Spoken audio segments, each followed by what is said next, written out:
Hi, so I'm joined by Roger Kline. Morning, Roger.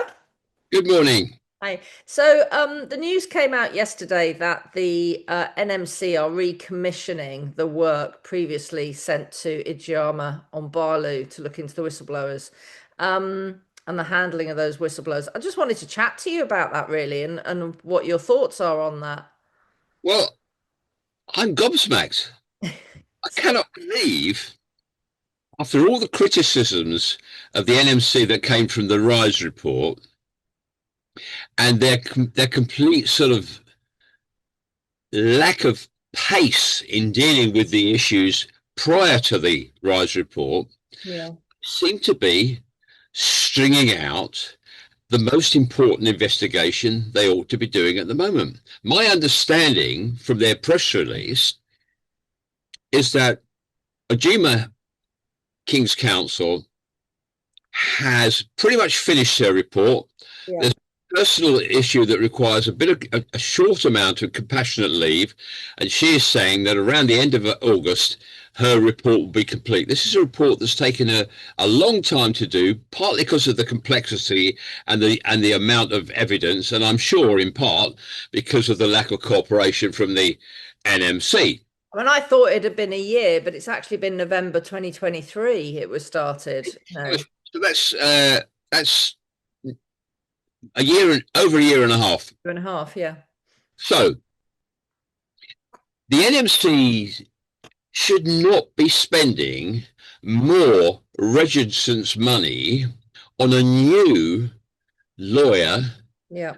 reinvestigate an investigation that's almost complete. And one has to assume, I don't know this, but one has to assume that at least in part, the NMC are driven not by a desire to wrap this up as quickly as possible, but because they've had sight or have a good sense of where Ajuma's going and don't like it. So Yeah. it feels like a public relations exercise, not an exercise in accelerating justice. And I'm normally very reluctant and careful about saying these things, but when I saw their statement, and I know a bit about the background, I cannot believe that this is in tune with Mm. culture that the Rise report expected them to do. Let's have it out in the open. Let's get this report done at the end of August by a KC who's completely familiar with the information, and not bring in a new one. And I have to say, without naming names, there seems to me to be some conflicts of interest here. Yeah.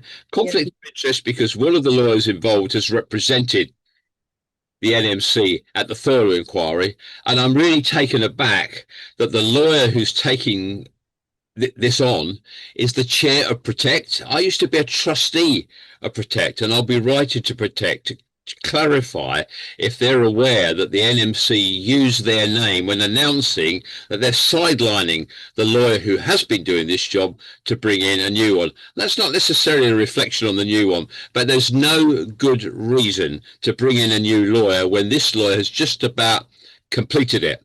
The track record of the NMC, just to conclude, the track record of the NMC is to move at the slowest possible pace when it's come to issues that might embarrass them.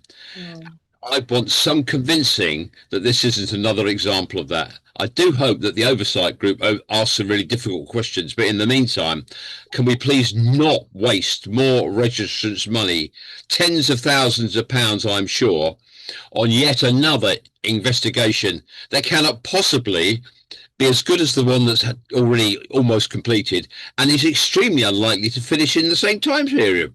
Yes, exactly. Well, considering how long this has taken and is so close to being completed, unless they're saying that the new lawyers are literally going to review it and then put out the final version of it. But in my opinion, if any lawyer in their salt, any firm in their salt should be able to do that in a matter of weeks, not the autumn. So it does make you concerned that perhaps they're trying to sanitize it a little bit. The Hopefully, NMC, yeah, the NMC need to explain why yeah. this is necessary, why it's in the interest of justice, why it's a good use of registrants' money, and how it protects the individual whistleblower who's had to wait and thought she was about to see the outcome of the investigation.